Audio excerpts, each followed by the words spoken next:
crafty friends. You've had a look at it. I am almost thrilled with this piece.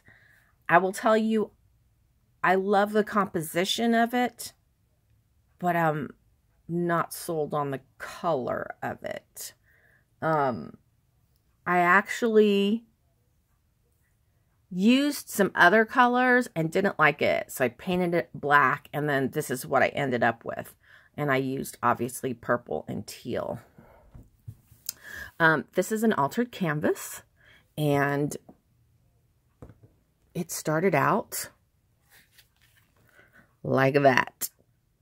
And I probably should have painted the back, and I probably still will. And I need to put a way to hang it. But I have to kind of lean it like that. And I'm going to pick you up. Let me try to...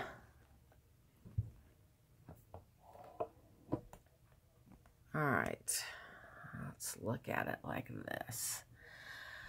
So I did a lot of texturing on this canvas. I used some wall spackle and did some stenciling, and then I ended up covering it up with that lace, which doesn't even look like lace anymore, but then I have some wall spackle over back in here, and then I covered it up with these pieces of chipboard that I believe are from Saw Crafters. Then over here, this was just a random piece of jewelry. Some necklace Savannah gave me and was like, here, Mom, you want to use this? I wish I had broken off the little hook, but I forgot to do that. And yeah, so there it is. So I did use glossy accents to glue things like that on. Let's go down this side. Then I used some Prima Art stones. In the background, what I did was I used my black gesso, and then I sprinkled it with some black, black sand gravel. I don't know, something I picked up at the dollar store. Obviously, I layered the spider web in the background. As we come down, we see more of the wall spackle there. And chipboard, and then I had this really cool, like steampunk looking key, and then I have a gear, a chipboard gear from Saw Crafters, and I layered two of them. You can't see the one behind, and then I layered the spider on top, and that spider was actually a glittery spider. And, you know, I like that pop of, you know, glitter. I do. I really do like it. But I decided with this piece to go without. There's another couple of gears layered there. There's some spider webbing. And I did put a resin flower. I've got this metal door knocker, a gear, and then I put a plastic skull in there. Just some random baubles from my stash in the background. And this is a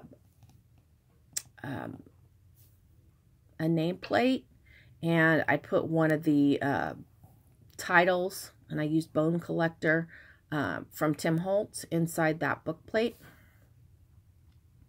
Then let's come across down here. This was a clay piece I had made quite some time ago, and I knew I needed to ground the, oh gosh, what is this called? The headstone, gravestone. I needed to ground it. So I used that, and I put more of the art stones inside to look like it grounds that headstone. More art stones here. There was more stenciling. I had used a brick pattern stencil from Saw Crafters. I used these chipboards from Saw Crafters. And we come up, And we have another spider with some black webbing and more of the chipboard. You can see a little bit more of the texture under here. And then I made this larger gear area. And I love Saw's gear. She has so many different sizes available. And you can layer them. I had this like a cameo piece. And it says poison. I used the flowers at the edge of each one of the gears. And for me, the idea of the flowers was to give it that, I don't even know what you call it.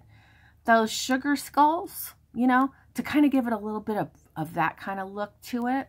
Another skull that fit right in the hole of the gears perfectly. More baubles and art stones, and then we're back to the top. So let's do our centerpiece, which is a paper mache headstone. And I did a little bit of brick stencil on that. You can kind of see under here, and up into the hand is a brick stencil. And then I used another stencil from Gabrielle Polacco that gave me a little bit more of the texture and this little design in the background. So I used a few more of the flowers on the headstone. And then this is just a plastic skull from Michaels. And it was really hard to cut. My husband was gone to a football game, and I had to do it myself. So it took me a while, but I got it done. And then this is obviously a Prima resin, not maybe clay. I don't know. It's from Prima. And then I had some hands in my stash of bones. I used a frame, and I had made this keyhole with one of the, I think, a Prima mold. And then I had these jack-o'-lantern beads, and I layered them across the bottom. They were orange, but I think it came out super awesomely spooky. Super spooky. And I hope you agree. This piece is for sale. If you're interested, my email is always in the description box down below. I think it's super cool. Let me know what you think. Let me know if it's inspired you to get going on some Halloween projects. And thanks for watching. This is probably maybe my last video on YouTube Editor. If I'm gone for a week or so, don't worry. I'm still creating, and I'll have a backlog of projects, but I have not yet learned Filmora, and I'm going to have to do that because Video Editor goes away tomorrow. I don't know why. I wish someone would tell me why. All right.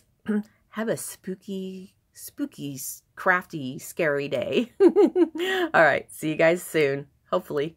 Crossing my fingers. Bye.